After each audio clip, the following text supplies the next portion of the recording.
fighters say things sometimes, and then they change their mind and do this and do that. It's boxing, you know what I mean? It doesn't mean that he wasn't being genuine. Sometimes people have a right to change their mind. So he's a competitor. He wants to fight Julian again and get it back.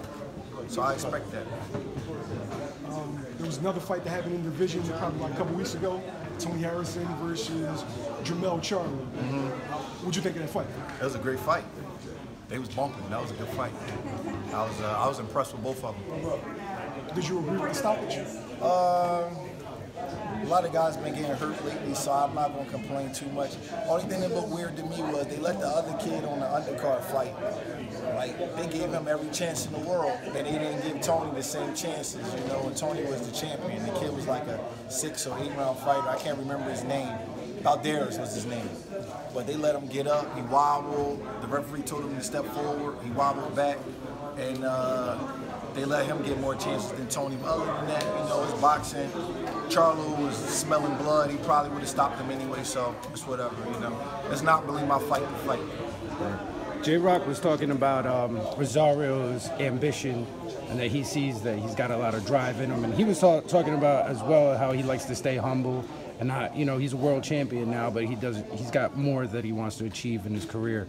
Is that one of the reasons why that you saw also in Rosario, his hunger, that you said you didn't want him to be a sparring partner? No, Julian nixed him as a sparring partner, not me. I didn't. I was going to hire him. Right. And Julian was like, man, that dude might want to fight me. Yeah, and so he had that. Like, I just nixed it and was like, you know what, then we won't get him there. Because I felt as though he brought some of the same things to the table as Herb did. So I was like, you know what, let us get this kid. And Joe was like, you know what, man, Steve, that dude gonna want to fight one day. Don't hire him. And I was like, all right. And just turned out he wanted to fight. Do you think that really does make like a difference? Because I remember the reports back in the day that I think it was Sean Porter who didn't really want to spar with Manny Pacquiao a lot because he knew one day that he possibly could get in the ring with him, and now they're talking about it. Fought, but when you're talking about a fight that's right on the horizon with Rosario and Julian, there's a difference. Sean and Manny never fought. Right, but no, I'm saying that's why Sean said that he didn't want to go into sparring with Manny because it was like, you know what I mean? And that was like 10 years ago. Every situation is different. If you're the guy on the bottom, you want the sparring. If you're the guy on the top, you don't want the sparring. That's how I look at it. Okay. So Manny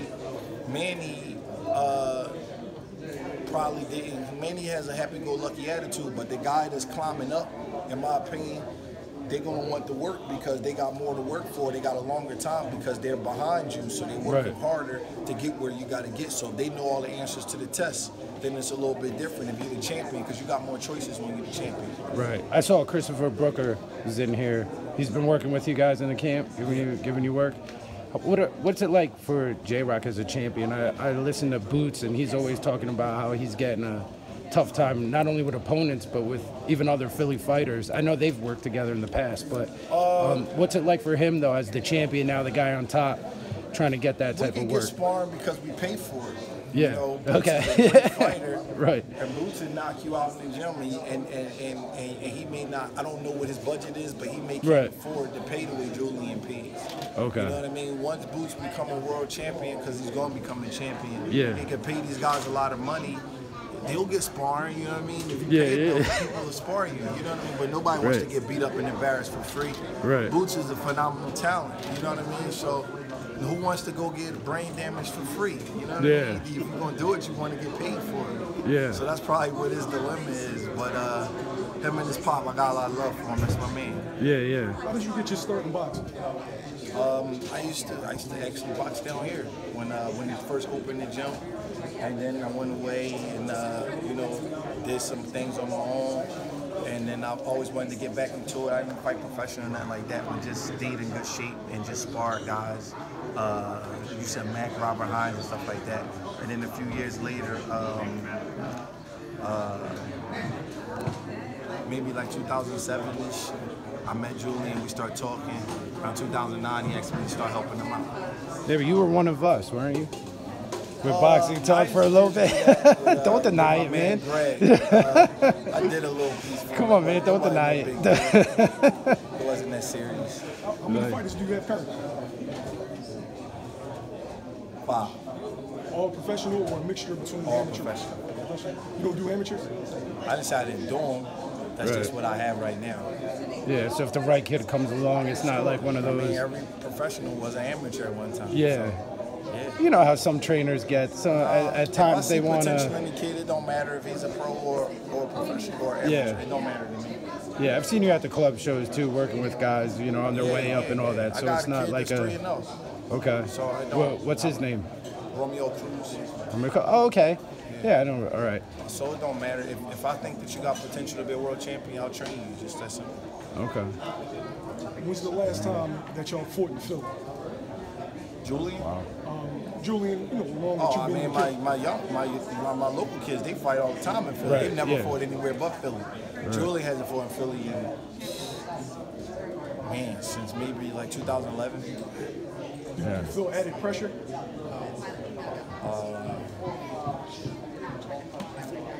No, because I think pressure is a good thing. Because if people don't expect anything out of you, then there's no pressure. Nobody expects the guy that averages 2 points a game to do anything. Right. So with the pressure, people look at him in a certain kind of way, so they expect him to perform. So I never look at pressure as a bad thing, because if people have high expectations of you, then there's going to be just a built-in pressure. They look for you to do something good. If you looked at as a club fighter or a journeyman, there is no pressure. So if you don't have any pressure on you, then that means people's perception of you is low.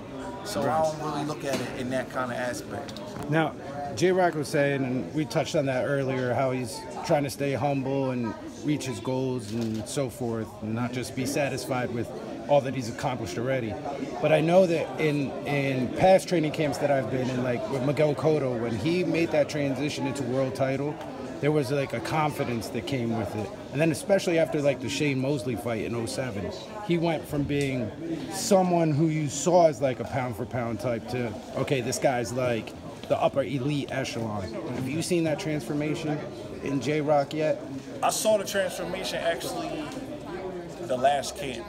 Okay. The last camp, I was like, wow, he's really, really putting guys in their place in the gym. And it's kind of just carried over throughout this whole camp and throughout everything. He's been a lot sharper, a lot more, he just raised his game up. Yeah. So whatever he was before the last camp, he's 10% better now. Wow. And that's on the way camp to going the into championship. her. So do you think it's one of those situations with that experience with Charlo where sometimes in losing you win type of thing in life? It could be, or maybe he's just hitting his peak. I just think he's probably just hitting his peak right now. He's 29. Yeah, Sometimes it's it's the just prime like time. that. It's the prime time. Stronger, more mature, and that just show up in the ring sometimes. He just got better since then. Yeah, and I mean, I always have this debate with Angel, Danny's dad. You know, he's kind of, what is he, like 31 now? So, but the lack of activity in the ring, like you said, it's prime time now for Jrock. He's 29. Do you see you guys being more active as, say, like If a it's DSG up to who me- sometimes is 1 or 2 a year? You know, you And really they're- can't control that. A lot of times, man, the guys in the media, they get frustrated.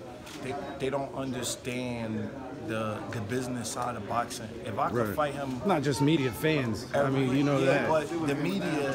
So sometimes be that bridge right now. Let the fans know. What is it?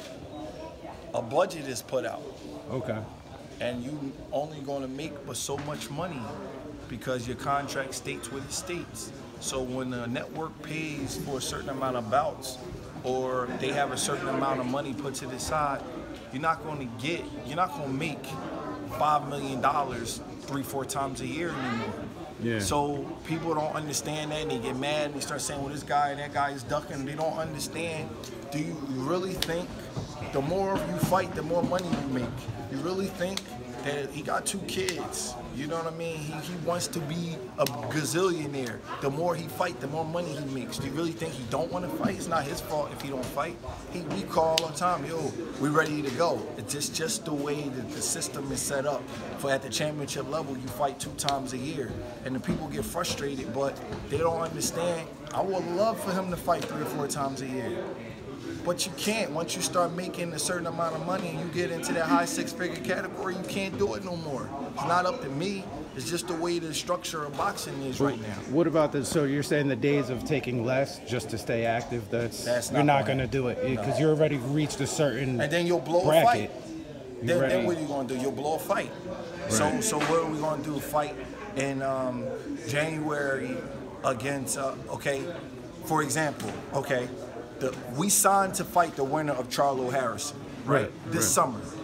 So we're fighting in January. So what are we going to do? Take a fight in March just to warm up? We can spar for that. You're going to blow millions of dollars just to be in the ring so people don't complain that you're not fighting more. It's not, it's tough. Economics have changed. Yes, it's just tough. I would love to fight more. If he could get paid to fight in April, good money, sure. But we can't chance a unification match. Yeah. What are we going to do? Yeah. You're just in a tough situation. You made a Facebook post about fighters signing over their future purses with management based off of upfront money. Can you touch on that a little bit? Just that a lot of fighters, they don't have money going into boxing and they don't really have a lot of finances and they want to have time to train. So what they do is they take money from people and it don't have to be nobody involved in boxing that's involved in boxing. It'll just be somebody that's a business owner and they'll take money. And then that person wants their money back. It's an investment. So you'll give a fighter $5,000 or $10,000 and they'll take 33% from the fighter. The person has a right to want their money back, but then the fighter is getting robbed. So in Julian's situation, I never let him do that. When he turned pro, he just struggled. If he needed help, I help him, but I wasn't gonna spoil him, and I wasn't gonna let him take a bunch of money from people and then have to owe somebody 33, 40% to 40% of his purse. Right. And then when he do go make big money, he's coming home with no money. So now the way everything is set up, he comes home with a lot of his money because he never took money up front. And it's nobody's fault, but it's the fighter's responsibility to not sell his contract down the drain for a small investment. Because if you turn out good, that $5 or $10,000 is no money. Short term versus long term. Yeah, it's no money. You're talking about 33%. Could you imagine giving somebody $5,000 and you get 33% of $1 million purse? I'm good. That wouldn't make any sense, but it happens all the time in boxing. Yeah. So you gotta just in the city. I mean, not mentioning names. That's their business. You know right, what I'm saying? right. I'm not trying to say me and Julian are perfect. Yeah. But that's their business. I'm with you. I just don't understand why guys do that with their business structure. It doesn't make sense to me. There's nowhere in any. I don't care if you're selling dope. Nowhere you can put up $5 or $10,000 and make 6 figures. Right. But in boxing, it happens all the time because the fighters just. They cough up the rights. Yeah. Small, that instant gratification of paying their rent for 2 or 3 months makes them want to take money, and they don't care about what's going to happen in the future. And I just think that's crazy. And with him, we just struggle. I got him jobs. Yeah, that's what I was about. Where they don't want to work besides just fighting. Yeah. She worked construction for $100 a day. Oh yeah, I've give done him a it. little bit of money. You know what I mean? Pay his rent. He got to pay me back. But here's the thing. We was getting him fights. Yeah. So he was fighting. He was earning money. It wasn't a lot, but he was making money. And every fight you go up, $1,500, $2,000, $2,500, $3,000, and then you're moving up. And then eventually he never needed no money from you no more. Yeah. And then you could stop working construction. He said it's like a big brother. Explain that to me. I mean, that's what he said, right? That's what he said, but I mean, explain to me, what does a big brother do? We're cool. I mean, I try not to get involved in his personal life too much, but when you're around somebody every day, you kind of get in their personal life. You know what I'm saying? It's hard not to. So I like, if he buy a house, I'll be like, that's a good property. Or sometimes he mess up. But you know the cool thing? He got the money to make up for all his mistakes now. But when you tell me, you know what I'm saying? We explaining that you're very real with him. There's nothing phony about the relationship. No, I tell him if he messing up, I'm not afraid for him to fire me if that's what's going to be. You know what I mean? I'm not afraid. I understand that's how it goes, but I'm always honest with him. We got mutual respect. I'm 14 years older than him, so I done seen a lot of things before he's seen it. And he's doing great. I tell him to invest in stocks. He do it. He got a big life insurance policy for his children. He has about, Jewel, how many houses you got now? About 6? See, you can't count me out. He's not worried about it, right? Got a lot of money in the bank, so I mean, he listens. You know, he don't listen to everything, but he listens. Yeah. And He said you guys sometimes will butt heads and sometimes you not. Just having that. we don't really butt heads about personal things. You know, like he bought a house one time, and I told him that the house wasn't no good. He bought it anyway, and then he sold it. But we don't argue about that because I'm not gonna argue with him about his personal life. He has it. That's his dad right there. So he has a father. So I don't do all of that. In boxing, we might butt heads because I want him to keep his weight down and things like that. But as far as his personal life, I'll just give my opinion. Like, yo, you should buy this stock or buy this bond. And then if he buys it, he buys it. And if he don't, he don't. I'm not going to fight over that because he's grown. But you know? speak a little bit about that then, because you kind of did already, but just kind of marrying those two things, his questions together with what we were talking about for fighters who might be listening to this, right? And they're on their way up. Where they go with their future and how they handle their money. You already mentioned like not signing deals with just any business person who's going to give you upfront money. But then once you do make that transition, like you said with Jrock right now, he's buying properties, he's investing his money well. There's a learning process there, like you alluded to. Just talk a little bit about that, because you both, I mean, it's not just him. You guys have gone up the ranks together. We just, like, he told me that he wanted to invest in real estate because I had a lot of real estate when I started training him. So I said, all right, when you finally make some money, I'm going to show you how to do it. Right. So when he started making some money, about 2014 was when he first got his six-figure purses. So he started buying. Sometimes he would make a good deal, sometimes he wouldn't. So then I told him, you know, you got to diversify a little bit, put a little bit of money in stocks. You don't want to put everything in real estate. So he started doing that. And then he had his first child, and I said, you got to have a life insurance for your kid. So people don't like to think about life insurance when they're 25, 26 years old, but it's important. Who wants to die and have Especially your family as a fighter, setting up a GoFundMe? It happens all the time. So I set him up a good life insurance policy for his children. And then But do you think like him having that willingness to even come to you and say like, all right, now I'm getting the money, I'm going to avoid the trappings of getting that money and then taking out advances with Al, well, see, here's and the maybe thing. owing him because I buy a piece of jewelry. You know where I'm going with this. Yeah, but let me just tell do you you think this. that's off from the beginning when he had to work construction and do $100? Yes, but I think it's his personality also. Okay. Because I'm going to tell you what one of his fears is, and that's having to work after boxing.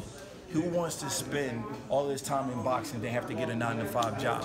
Yeah. So that was a fear of his. So he's paranoid about that. He don't want to have to work after boxing. He's 29 right now. We're going to retire him at 35. He's done. He's not going to be taking no punches at 40 and 50 years old. So we're gonna retire him after when he's 35 years old. I hear that all the time. So I'm going to burn my gloves at 35, but you know, as well as I know, we'll see. that sometimes when you get to 35, those checks We'll see. are on a different tax bracket. We'll see. All right, fair enough. At least you're honest about it. My goal is. Thanks, Bird. I appreciate that. Yeah, man. Thanks, Coach.